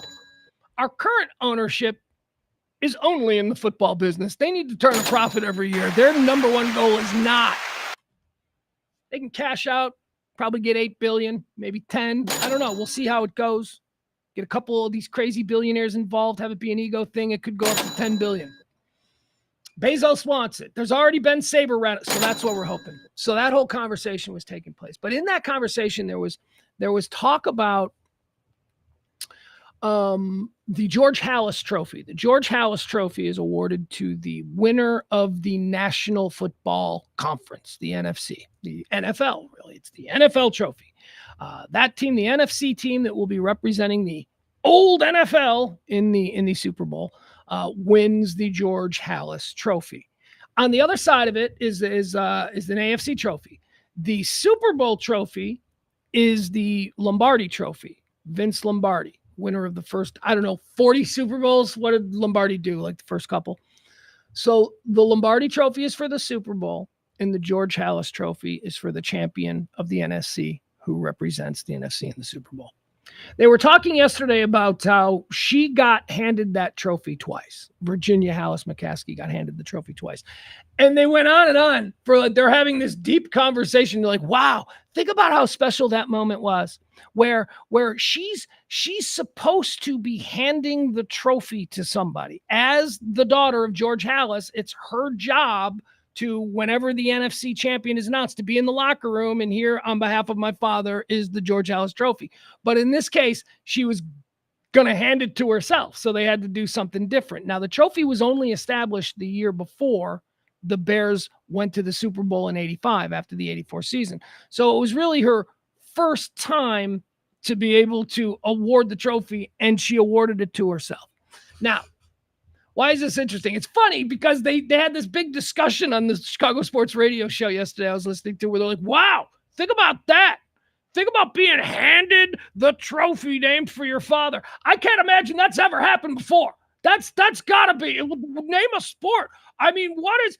And then a producer chimes in and goes, yeah, except for like the last 5 out of 6 years when Clark Hunt of the Chiefs was handed the Lamar Hunt Trophy. So we're like, yeah, all right, there you go. We feel stupid now. But other than that one, so it's a pretty cool moment, and I want to show it to you. So this woman died yesterday. She is the queen of Chicago football. This is from 1984. Oh, yeah, by the way, this is a funny story. This is the Bears have just beaten the Rams, and they're about to go to the Super Bowl and beat the snot out of the Patriots. This is the second year of the George Halas Trophy. It was established after his death in 1982. He died in 82. 83 was the first year it was awarded, and so now this is 84. In 83, the first year it would have been awarded, it would have been given to Bill Walsh and the San Francisco 49ers. However, the trophy wasn't made yet, so there was no presentation, so Virginia McCaskey never had to hand the trophy to anyone else. This is the first year, 1984, where there is actually a trophy, and if it was anyone other than the Bears, she would be in that locker room handing it. For instance, if the Rams had won this game, she would have had to go to the Rams locker room and give the Rams her dad's trophy that just beat her dad's team. So anyway, as the story goes, she did it here the first time and it was for the Bears. And then the next year came and it wasn't the Bears because the Bears, and she was so upset that that she said, "I'm not doing this anymore." So she never did it again. There is always a representative of the Hunt family doing the Hunt Trophy, but because Virginia didn't want to hand the trophy to anybody else after being the first person to win the trophy, that's the kind of fun old lady she was. Sweet, everybody loved her, nice, went to church every day, diehard Catholic, like basically a nun. Anyway, here it is, a little football history from 1984. The late, great Virginia Halas McCaskey, the daughter of George Halas, receiving her father's trophy for the first time. Oh, hold on. Sorry. Here's Mr. and Mrs. McCaskey here. Brent, we're getting ready for the trophy presentation because the winner of the National Football Conference receives the George S. Halas Trophy, and of course we have the owners of the Bears, Mr. and Mrs. McCaskey here. Are we on? We're on. We're on to make the presentation. Forgive me, I'm punchy. As I understand it, this is the George Halas Trophy. Virginia's here to present it to the owners. Virginia? No, to the president. But she is the owner. She's got to present it to the owner, but she is the owner, so she doesn't present it to anybody. You have it?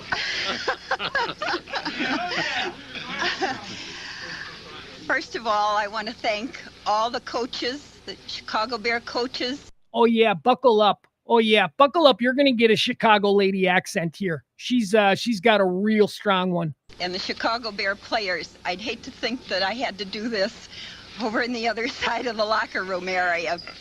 I'd also like to thank the Chicago Bear fans here in Soldier Field. By the way, this guy right here, this is her dimwit son, Mike McCaskey.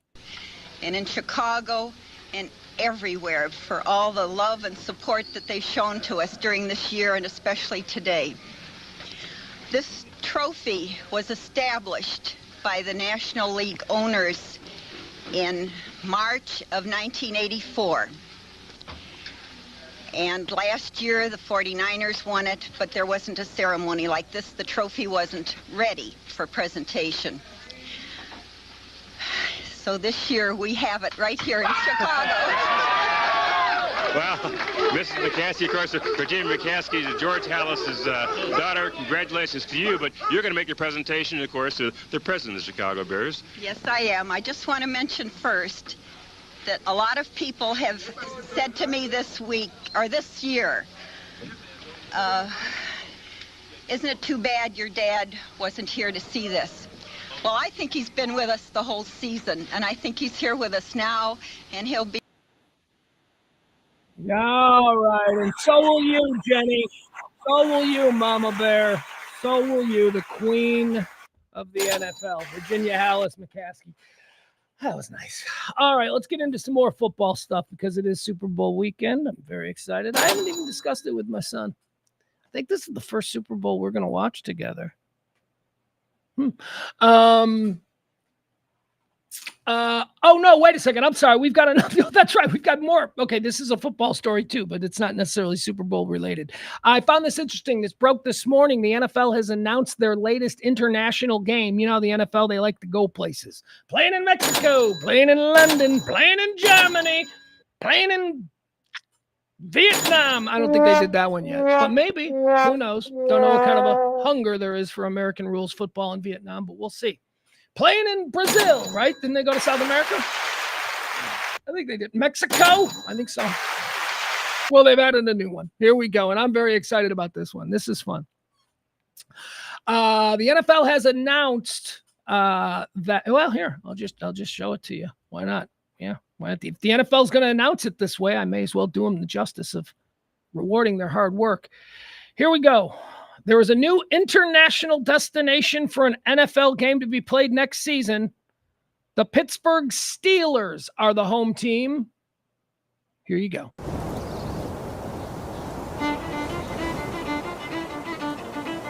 A lot has changed since the last time, but some things never do. These roots run deep. Always have, always will. The bond between Ireland and the Steelers is forged in history. Passion, pride, belief.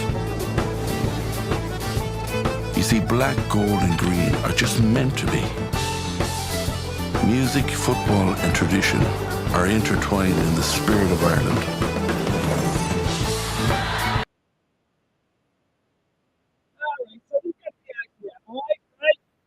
You get the idea. They're playing a game in Dublin. And that's cool, and that's fine, and that shouldn't be all that interesting.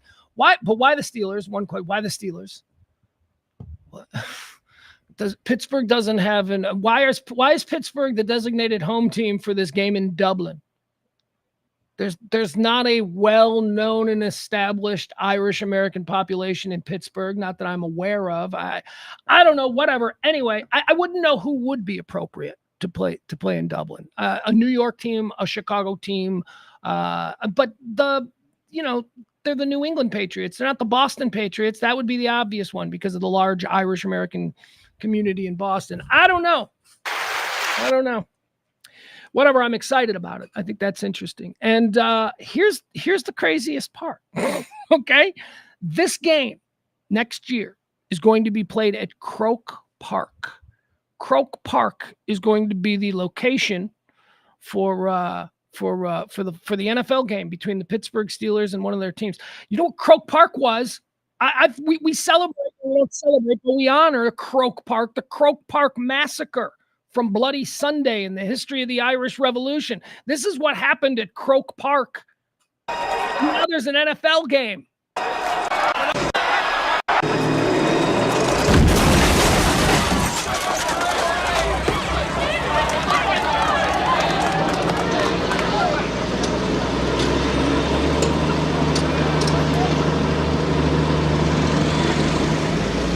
Again, Pittsburgh Steelers and the NFL are going to be playing a football game on this land where this happened.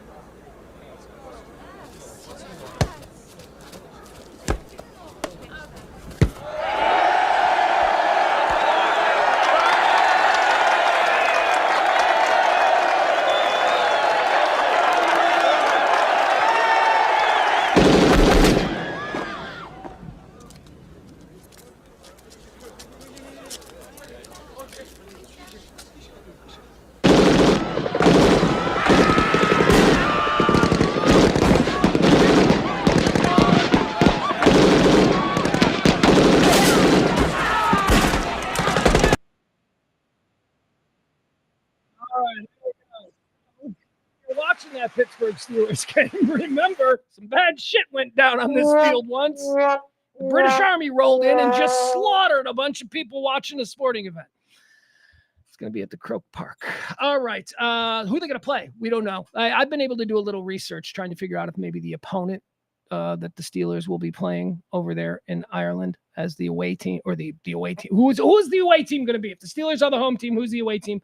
So here are the away games that are scheduled for this year. In other words, these are the away so they got to give up a home game. The Steelers give up a home game and they go here to Dublin and they play the home game. And then whoever they were going to be playing, whoever was going to travel to play them in Pittsburgh now has to travel. So who are the travel teams that they're looking at this year? It says at home, the Steelers will play the Baltimore Ravens, Cincinnati Bengals, and the Browns. in their division, the North. But here are the additional teams. Will any of these teams make good? I doubt an in-conference team will be the one that they make play a game over there. So it's probably going to be a team that's not in the North. So we got Buffalo. Could it be Pittsburgh versus Buffalo in Dublin, Ireland? Could it be Pittsburgh versus Green Bay? That's the one I think it's going to be. I think it'll be Pittsburgh versus Green Bay. That's got real NFL legacy. So there you have it. Anyway, next season. First game to be played in Dublin, Ireland, between the Pittsburgh Steelers and I'm going to say the Green Bay Packers. That's who I think it is. NFL Honors was last night. Did you see this? And they turned the end of season awards into a televised award show like the Oscars or Golden Globes or whatever. I don't watch it. I'm not really interested in this stuff. I just assume I'm going to hear about it on Twitter or something, who won MVP and all that. Josh Allen won the MVP. Josh Allen won the MVP.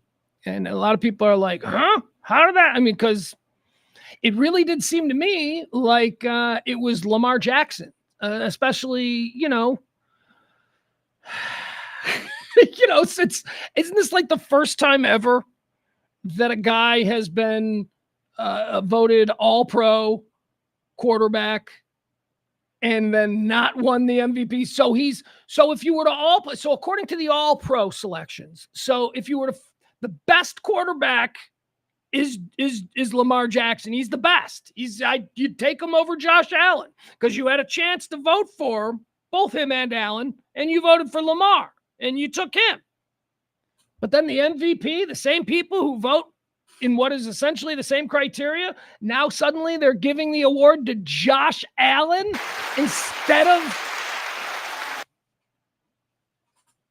Look at me. My antenna, my DEI antenna is up. And by the way, I'm only mentioning this because that's trending. DEI Josh is trending.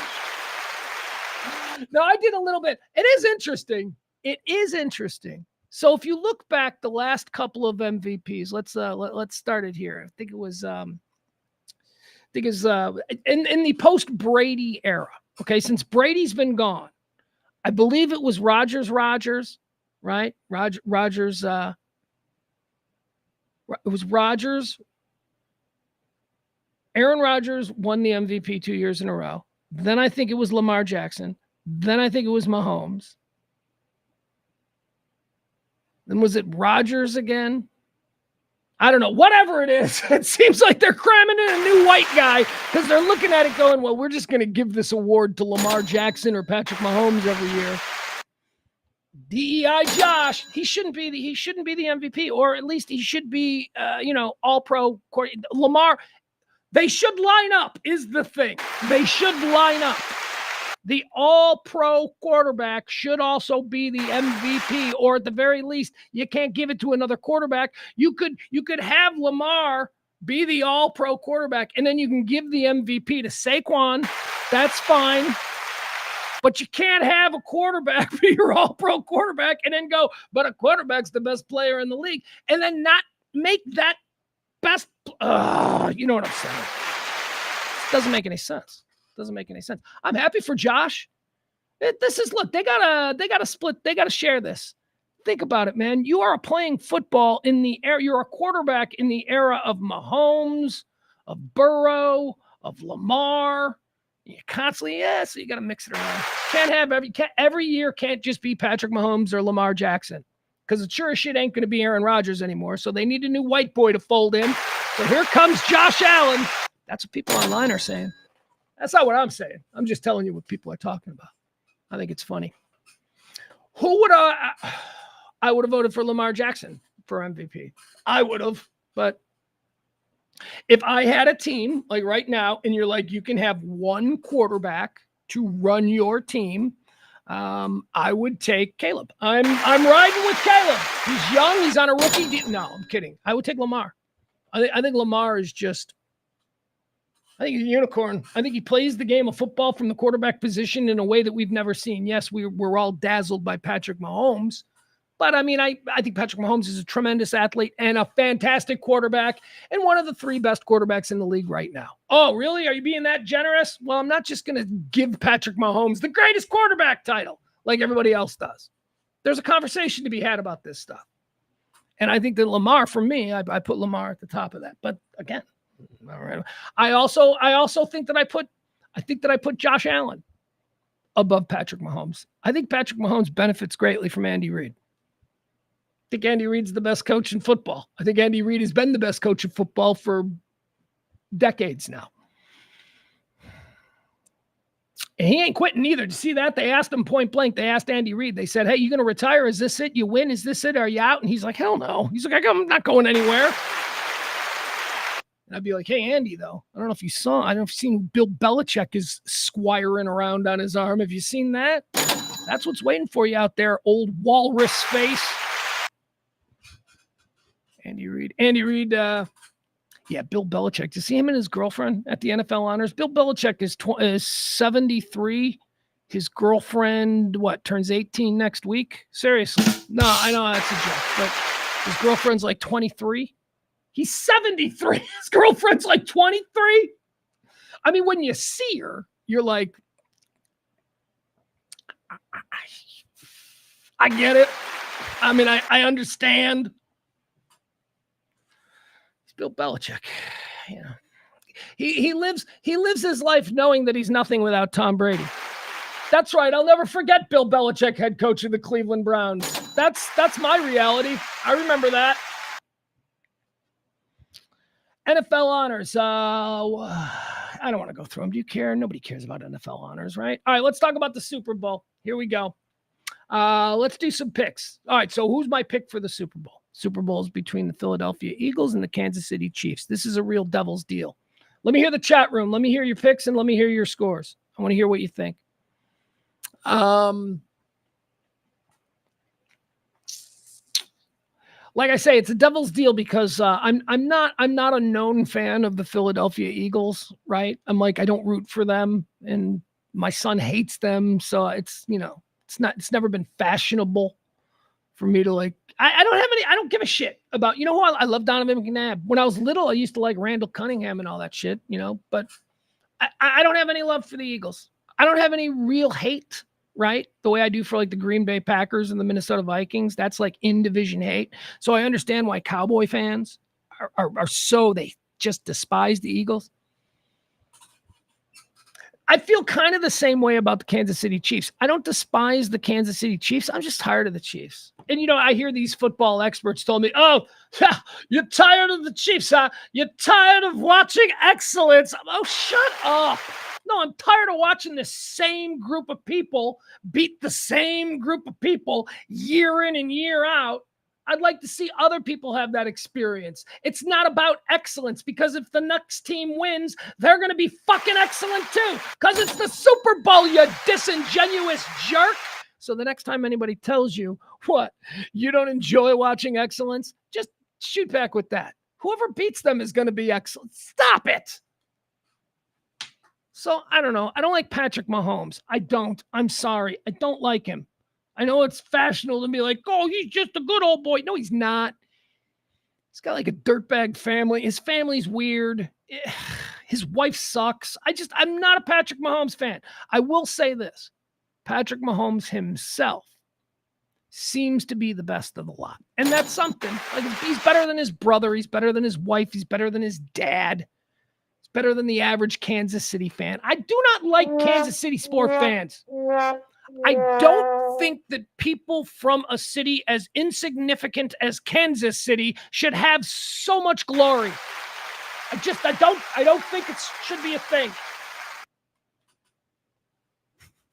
I know there's a great and a proud history to Kansas City, but you ain't Boston or Philly, so stop it, okay? All right, so I got no real rooting interest here. Here's what I think is going to happen in the game. I think it's going to be the Philadelphia Eagles. I do. I think they're going to stop this nonsense. I think they're going to end this nonsense, at least for this year. I mean, I fully expect Mahomes and them to be back again at some point, just like the Patriots, just like that herpes virus, the Patriots, who every year somehow they made it. Even though, like, around Thanksgiving, we're like, yeah, the Patriots are done. They don't look good anymore. And then they win another Super Bowl. That's the same thing with the Chiefs. Patrick Mahomes is done.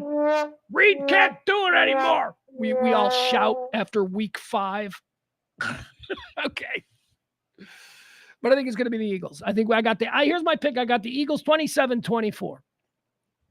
It's a weird, it's a weird number. I know it's a weird number. I think the over-under is 48.5, 48.5. So I take the over. Here's why. Okay. So here's my thinking on this. I think Vic Fangio, the defensive coordinator of the Philadelphia Eagles, I think Fangio can bring more problems for the Chiefs than Spagnuolo can bring for the Eagles. Spagnuolo is the defensive coordinator. This is don't overlook this. We've got 2 of the absolute best defensive coordinators and defensive schemers in all of football going up against each other. Couple of real old school Italian defensive coordinators. But you see, the Eagles have Saquon Barkley, right? So I think that regardless of scheme and whatever idea Spagnuolo has, I think that when it just comes down to brute force of a superior offensive line moving the ball 5 yards at a clip, and then when you've got the guy in Barkley who can not only get those 5 yards, but holy shit, you better make sure he's down because he will bounce outside and go 85. I think that's going to be the difference. I think that outside of Saquon Barkley, I think Jalen Hurts brings a type of offense that can win in other ways. But those are the kinds of things that I see Spagnuolo trying to scheme for. So if all of Jalen Hurts' options are countered by Spagnuolo, you just hand the ball to Barkley. You just give the ball to Barkley and let your gigantic NFL top-ranked offensive line win one game. I don't know, it's probably difficult with these kinds of hogs in the trenches to win 17 games in a season playing football that way, but you can sure as shit win a Super Bowl. You can win one game just going, yep, we're just going to get 5 yards of carry. And we're going to go for it on 4th and short because we've got this bullshit play called the push. That's what I think the difference is going to be. I think Vic Fangio's defense is going to have a day. I think Vic Fangio versus Andy Reid scheming, or what are we going to give Matt Nagy a little bit of credit there? I don't know. I think Fangio. I think at the end, like I said, at the end of the day, Fangio just has to figure out a way to contain Mahomes, which I know is easier said than done. Maybe take Kelsey out. I don't know. But that's what Fangio has to worry about. Spagnuolo has to worry about Hurts. Spagnuolo has to worry about all of that razzle dazzle that we know the Eagles are capable of. But he's also got to worry about just giving it to Saquon. Just boom, boom, boom. And I think that's going to be the difference. And that's why I am saying that the Philadelphia Eagles will win 27-24. But I won't be rooting for either team, I think I will be slightly more happy if the Eagles win just because they haven't won in 3 years? That's the other thing. It's like the Eagles, they've got a Super Bowl this decade, right? I don't know. When was that Nick Foles bullshit season? When was all that? That wasn't too long ago. They've been there. Oh my God, I'm a Bears fan talking to Cowboy fans. We're supposed to feel bad for the Super Bowl drought of the Eagles? I don't think so. Anyway, there you go. Guys, that's going to be it. That's we're gonna end the show here. Let me see. Adam, let's see what Adam's got to say. Adam says Chiefs are a better tackling team, so I don't think Barkley will dominate. He relies on runs if you can. Yeah, well, I mean, I don't know, better tackling team. I don't know where you're getting that. I know that early in the season that the Chiefs were a lot better at stopping the run than they have been in the last 6 weeks. So there seems to be some sort of depletion in Kansas City's ability to just consistently stop the run. They're not doing it like they did earlier in the season. So maybe that plays a factor. Somebody's hurt. I don't know. Whatever. But I don't think anybody can stop Saquon Barkley, and I think the league found that out this year. That's just me, though. Adam says Mahomes is the best because he can win in a variety of ways. The only thing that used to stop them was a cover one shell. I think Mahomes is going to be running his ass off. I think that this Eagles defense is going to be he's going to be doing those Mahomes things that, fill up 20 minutes of a highlight reel where it's a busted play and he's running around. But I don't know how easy it is to trick people anymore with that shit. Like Vic Fangio knows. All right, so when that's happening, all we got to do is double up Kelsey, because Kelsey's the one that always seems to pop free. So I don't know. It'll be a good game. Look, we're very familiar with both of these teams. It's not like these teams don't play on national TV. So it'll be a good game. I don't have any rooting interest either way. I do think Saquon's going to be the difference. I think the run game is going to be the difference. And I think for one game, if you just want to play the most boring brand of football, if it means you win a Super Bowl, I don't think any fans are going to be upset. However, I do have it. You might be saying, but Pugs, you've got him scoring 27 points. That's not exactly boring. No, because I'm also allowing for, the Jalen Hurts led offense. Hey, I do like this. I do like this one prop that I'll share with you. Okay. The octopus prop, right? You guys know what the octopus prop is? The octopus prop is 8 points. So this would be a player scores the touchdown and gets the 6, and then scores the 2-point conversion and gets the 2. That's the octopus. It's never been done before, except the last time it was done by the only guy to do it, Jalen Hurts. Jalen Hurts has scored an octopus in the last, whatever, I don't know, a Super Bowl or something. I don't know. Was he in a Super? Yeah, he was. He lost. He had an octopus. So that's an interesting one. That's interesting because remember, the tush push is a 2-point play. So if Jalen Hurts, scampers in 4 yards around the end, does his little, I'm inbound, gets into the end zone for 6, and then the tush push gets him the added 2. That's an octopus, and I think it's got deep odds. So you might want to get in on that. That's my biggest tip. That's my biggest gambling tip for the Super Bowl. I got nothing else for you. Adam says both teams average over 10 plays per drive, so it'll be 7 to 9 possessions per team. Won't be super high scoring, in my opinion. Adam also says that the Eagles' strength is their interior defensive line. If they can dominate the edge play, then the Eagles win. Nina says, I only want the Eagles to win so they can tell. Okay, see, now she's got to go political. Nina, you naughty girl, you. Naughty. We don't want to do that. All right, guys, we're done. I haven't heard any tips today, so I'm not even going to worry about that. But I do love you guys, and I appreciate the last 3 years. And Monday, we don't know what we're going to do. It might be a little bit different. It's probably going to be a little bit different. Oh, my God, like I need to put up with this anxiety. You guys are the best. Enjoy the Super Bowl. Have a great weekend. And I love you all. Thank you. Appreciate it. I really do.